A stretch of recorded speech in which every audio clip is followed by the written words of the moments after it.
자, 그러면 1문단부터 같이 한번 해설해 보도록 하겠습니다. 자, 1문단 가실 건데 여기에 질문이 나오고 있어요. 어디에 질문이 있어? 여기. 그렇다면 타워 크레인은 어떻게 수십 톤의 무거운 건설 자재를 들어올릴 수 있었을까? 자, 이렇게 그래서 질문이 등장하면 여러분들 뭐 찾으러 가셔야 돼요? 질문에 대한 답 찾으러 가셔야 됩니다. 답 찾으셨나요? 이 질문에 대한 답 뭐였어? 답 어디에 있었어? 자, 이 질문에 대한 답은요, 바로 A에 있습니다. 바로 여기. 건축 자재를 들어올릴 수 있는 것은 이라고 해서 앞부분에 나왔던 질문에 대해서 답을 이렇게 하고 있죠. 그럼 이걸 들어올릴 수 있었던 이유는 뭐 때문이래요? 바로 중량물을 매다는 후크 블록에 무엇을 사용하기 때문에 움직도르를 사용하기 때문에 무거운 건축 자재를 들어 올릴 수 있었던 겁니다. 라고 질문에 대한 답하고 있는 거죠.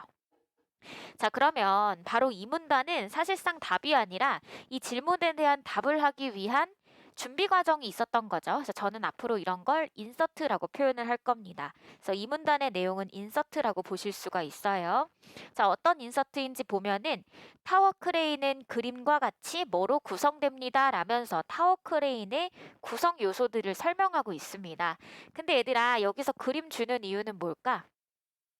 기술 지문은 특히나 보기 또는 지문에 있는 그림을 적극적으로 활용하시는 게 좋은 점수를 받고 정확하게 문제를 푸는데 매우 중요합니다. 그래서 이 그림 보면서 연결시키면서 읽으라는 이유에서 그림을 준 거거든요. 그래서 우리는 읽어가면서 그림이랑 내용을 좀 연결시켜 보도록 할게요. 자, 지금 그림 보시면 기초부가 나와 있습니다. 그지요? 근데 기초부는 뭐 하는 역할? 타워 크레인을 지지하는 부분입니다.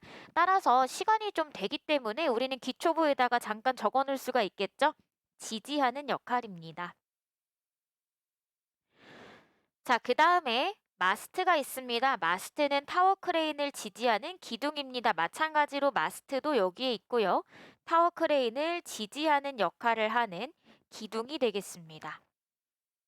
자, 그 다음 텔레스코핑 케이지라고 하는 게 여기 나와 있습니다. 바로 여기에 있죠. 그림을 조금만 더 확대해 보면은 바로 요 네모칸이 바로 텔레스코핑 케이지가 되겠습니다. 자, 그럼 이 텔레스코핑 케이지가 하는 역할은 타워 크레인의 높이를 조절하는 장치예요. 그럼 얘들아, 기능 옆에다가 잠깐 적어 놓을 수 있잖아. 적어 놓는 게 어렵다면 연결이라도 시켜 놓을 수 있잖아요. 그죠? 따라서 얘들아, 요거 높이를 조절하는 역할을 하고요. 어떤 식으로 높이를 조절하냐? 유압 장치를 통해 운전실을 들어 올립니다. 그러면 얘가요, 운전실을, 여기 있는 운전실을 조금 들어 올린 다음에 이 들어 올린 공간에 무엇을 끼워 넣는 거예요? 마스트를 끼워 넣죠. 그러면은 첫 번째 운전실을 들어 올리고 두 번째로 그 사이에 마스트를 새로운 마스트를 끼워 넣게 되면 높이가 높아지게 되는 겁니다. 그럼 따라서 얘들아 24번에 5번 한번 보도록 할게요. 자, 지금 유압 장치를 이용해서 마스트를 들어 올리는 것이 아니라 무엇을 들어 올렸어요? 그렇죠. 운전실을 들어 올렸죠. 그렇기 때문에 5번은 적절하지가 않는 거고, 자, 이런 식으로 오답을요, 한번 콕 집어서 집어넣기도 하거든요. 그래서 이런 오답 요소들을 좀 잘 확인하셔야 되겠습니다. 자, 이제 다시 앞으로 갈게요. 운전실이 나와 있습니다. 운전실 바로 여기에 있죠. 자, 운전실은 타워 크레인을 제어하는 역할을 합니다. 크게 어렵지 않았고요. 자, 하단에는 중량물을 수평으로 이동시키는 선회 장치가 있습니다. 얘들아, 지금 여기 있는 선회 장치는 중량물을 어떻게 이동시켜요? 수평 운동을 시킨다라고 얘기했어요. 수평 운동이라는 게 무슨 뜻이야?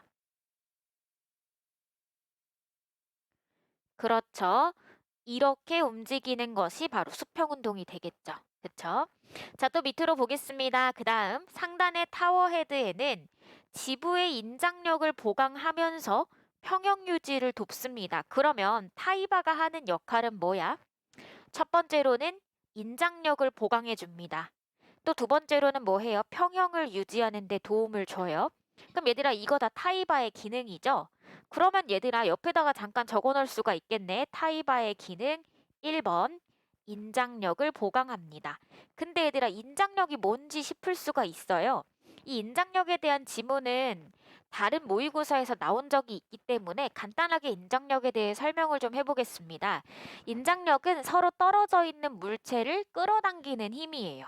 그래서 지금 잘 보시면 이게 타이바잖아요. 이게 지금 지부를 붙잡고 있죠.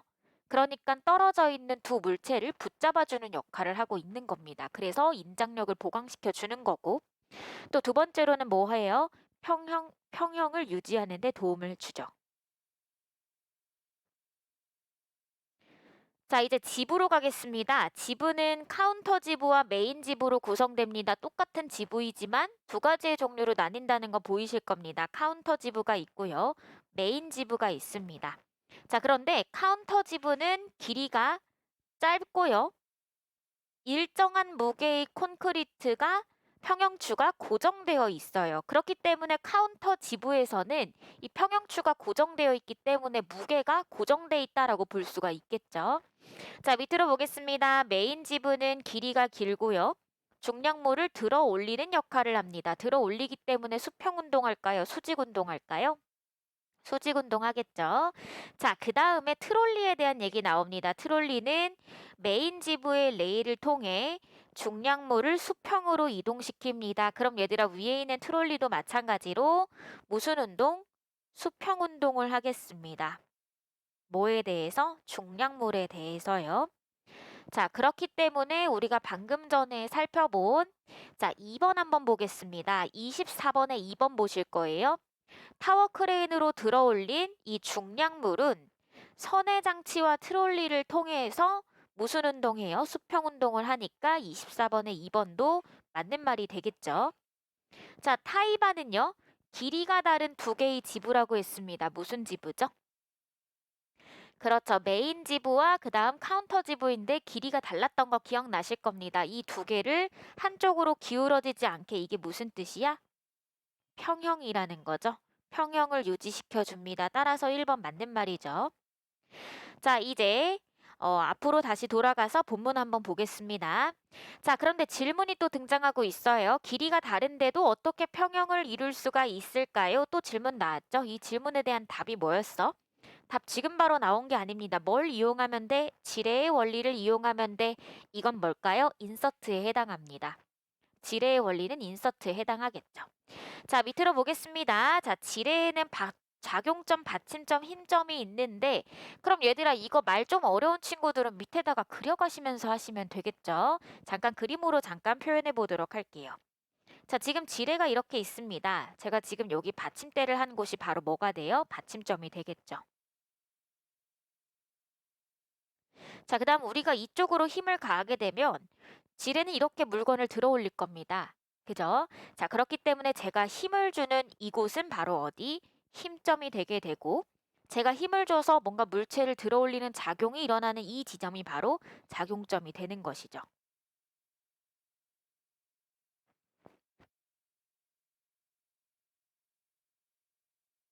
자, 그러면 그림 한번 볼게요. 지금 작용점에 가하는 힘을 F라고 합니다. 여기가 바로 F가 되겠고요. 그 다음에 작용점에서 받침점까지의 거리가 있습니다. 여기가 바로 뭐? D가 되겠습니다. 그지요? 자, 그 다음에 지금 F에 대한 이야기도 설명을 해주고 있어요. 힘점에 작용하는 힘, 소문자 F. 그리고 이 힘점에 작용한 힘점에서부터 받침점까지의 거리를 소문자 D라고 이야기를 하는데 지금 뭐라고 얘기하고 있어요?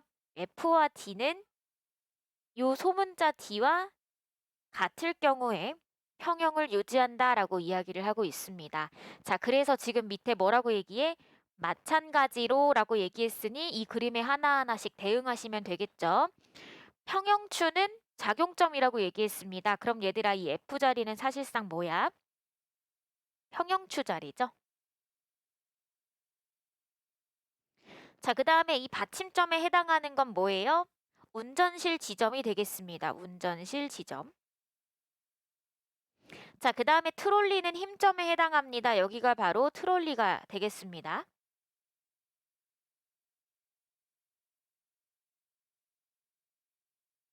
이런 그림을 한번 생각해 보실 수가 있겠죠? 그지요? 자, 그런데 얘들아, 우리 이 평형추는요, 아까 전에 무게가 바뀐다고 했니? 고정돼 있다고 했니?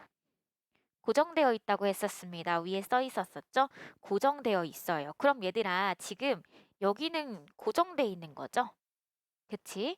그 다음 얘들아, 운전실과 여기까지의 거리, 즉 운전실은 움직이지 않습니다. 그렇기 때문에 여기도 고정되어 있는 값이에요. 맞나요? 그럼 얘들아, 움직일 수 있는 값은 뭐야? 트롤리는 수평 운동을 할 수 있다고 했기 때문에 트롤리의 위치는 움직일 수가 있죠.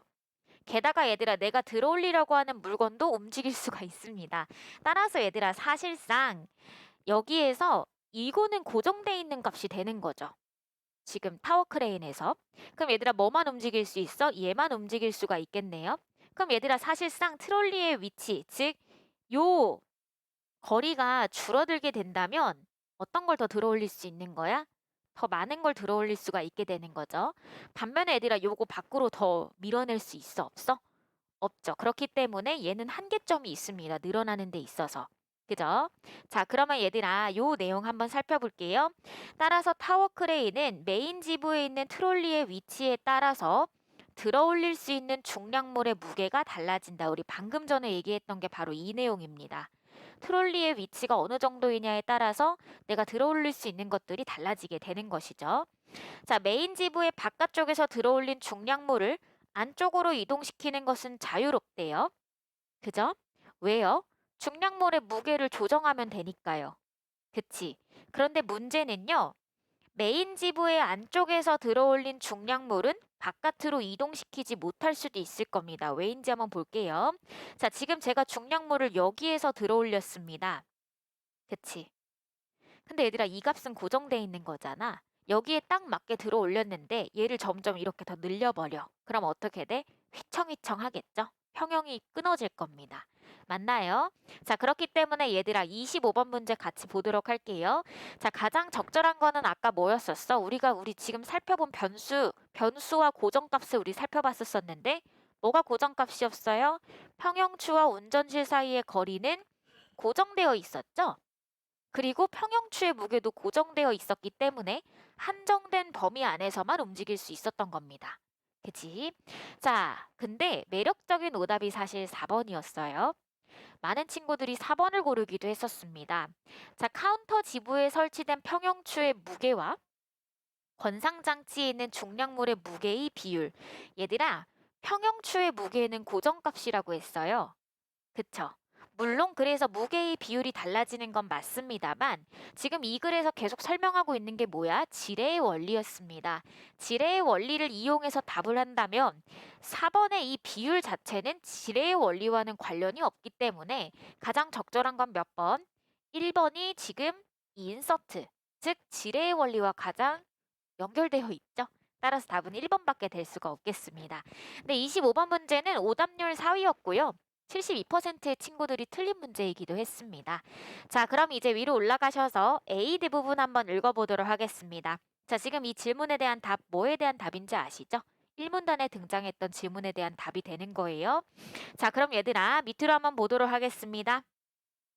후크블록의 움직도르래는 얘들아, 움직도르래가 등장하면 뭐도 등장할 수 있어요? 고정되어 있는 도르래가 등장할 수도 있죠. 왜? 모의고사에선 항상 균형적인 사고를 요구합니다. 그래서 전통이 있으면 현대적인 개념에 대해서 물어보고, 그죠? A가 있으면 그와 반대되는 개념에 대해서 물어보는 게 모의고사 지문의 특징이었어요. 그래서 그런 걸 고려해 본다면 움직 도르래가 등장한다면 뭐도 같이 얘기될 수 있다. 고정 도르래도 같이 언급될 수도 있겠습니다. 자, 그러면 움직 도르래 한번 볼 건데요. 자, 얘는 권상장치와 연결이 되어 있고 권상장치는 그 안에 있는 전동기의 회전 방향에 따라서 감거나 풀어서 중량물을 들어 올립니다. 그럼 얘들아, 감아내면 중량물이 위로 올라올 거고 다시 풀면은요 내려가겠죠. 근데 그건 어떻게? 회전 방향에 따라 움직인다라고 얘기했습니다. 자, 지금 이 문장 보시고 24번에 4번 보시면 맞는 말이라는 걸 확인하실 수가 있을 겁니다. 회전 방향에 따라서 움직이게 된다라고 얘기했으니까요. 따라서 24번에 4번도 맞는 말. 위로 올라가 보도록 하겠습니다. 자, 요 개념 잘 사용하셔야 돼요. 제가 여러 차례 강조했을 겁니다. 과학 지문에서요, 이렇게 수식으로 나타낼 수 있는 개념이 등장하면 여하튼 언젠가 써먹을 수밖에 없다고 말씀드렸었던 거 기억나시죠? 얘는 잘 써먹어야 될 겁니다. 자, 밑으로 갈게요. 자, 동일한 무게의 물체를 들어올린 높이가 같다면 일의 양이 같습니다. 이건 무슨 말이야? 그러면 자, 얘들아, 일의 양을 사실상 뭐로 치환시켜도 무관하다? 높이와 치환시켜도 무관하다라는 걸 여기서 설명해주고 있습니다. 이걸 언제 써먹을까? 뒤에 있는 26번 문제 풀 때 써먹을 겁니다. 자, 그런데 얘들아, 여기 등장합니다. 뭐가 등장해요? 고정도르래가 등장하네요. 고정도르래랑 비교해 봤을 때 움직도르래를 사용해서 같은 높이라는 건 뭐예요? 같은 양의 그렇죠. 같은 양의 일을 의미하는 겁니다. 즉, 같은 양의 일을 할 때에 일의 양은 같지만 물체의 무게가 분산되기 때문에 물체를 들어올리는 힘의 크기는 줄어들게 됩니다. 그리고 감아 올린 줄의 길이는 길어지게 되는 것이죠. 그죠? 그럼 얘들아, 똑같은 일을 해도 힘을 더 많이 쓰는 건 고정도르래, 또 힘을 덜 쓰는 건 움직도르래. 근데 힘을 덜 쓴 만큼 뭘 더 쓴다? 줄을 더 쓴다라는 걸 알 수가 있겠습니다. 그럼 얘들아, 줄을 못 쓰게 고정시켜 놓으면요, 힘을 상대적으로 많이 못 쓰겠죠, 움직도르래는. 왜냐면 길이가 길어야만이 힘을 잘 쓸 수 있는 건데 길이를 고정시켜 놓으면은 그만큼 힘을 못 쓰게 되는 거니까요. 자, 그럼 이 관계성을 잘 이용해서 얘들아, 문제 한번 보실 겁니다. 어디로 갈 거야? 26번 갈 거예요. 자, 지금 여기에 이렇게 말하고 있어요. 규격과 중량물이 놓여 있는 높이가 같아. 높이가 같다. 무슨 뜻이야? 같은 양의 같다라는 뜻이죠. 그럼 얘들아, 지금 고정된 건 뭐예요? 일의 양은 고정되어 있습니다. 자, 그런데 여기에 이렇게 말하고 있네요. 길이가 같다. 그러면 길이도 고정시켜 버렸어요. 근데 얘들아, 아까 전에요, 고정도르래는요 힘을 더 많이 쓰고 움직도르래는 힘을 덜 쓰긴 하지만 이건 다 뭘 써야 됐던 거야? 그만큼 줄을 많이 써야 됐던 거죠. 근데 줄을 못 쓰게 하면 상대적으로 얘는요, 일을 똑같이 했을 때 힘을 어떻게 해요? 더 많이 못 쓰게 될 겁니다. 무슨 말인지 이해가 되시나요? 따라서 얘들아, 지금 권상장치가 중량모를 들어올릴 때 사용한 힘의 크기, 힘 자체는 누가 더 커요? A가 B보다 훨씬 더 크겠죠? 자, 그런데 얘들아, 지금 이 그림상으로 봤을 때에는 일의 양이 같다라고 나와 있습니다. 근데 얘들아, 길이를요, 이제 고정시켜 놨을 때는 이야기가 좀 달라지겠죠? 길이를 고정시켜 놨어. 이제 힘의 크기가 달라졌어. 근데 얘들아, 아까 전에요, 힘의 크기가 커지면 커질수록 어때요? 일도 더 많이 하겠죠? 그렇기 때문에 높이도 A가 B보다 훨씬 더 커질 겁니다. 따라서 최종적인 정답은 1번이 맞는 말이 되는 거죠. 자, 지금 이 26번 문제는요, 오답률 7이었고요. 63.4%의 친구들이 틀린 문제였습니다. 자, 이제 나머지 27번 문제 볼 건데 바꿔 쓰는 거로 적절하지 않은 경우에는 여기에 있는 말을 다시 본문으로 집어 넣어 보시면 될 겁니다. 근데 얘들아, 다시 넣어 봤을 때 가장 적절하지 않았던 건 뭐? 2번이 가장 적절하지 않았죠? 얘들아, 왜? 지금 B는 무슨 뜻이니까? 제어하다라는 뜻입니다. 그래서 받치는 것이 아니라 무슨 뜻? 조정하거나 또는요, 통제하다 정도로 바꿔야 되겠죠? 그쵸? 그렇기 때문에 2번은 적절하지 않다. 이렇게 고르시면 되겠습니다.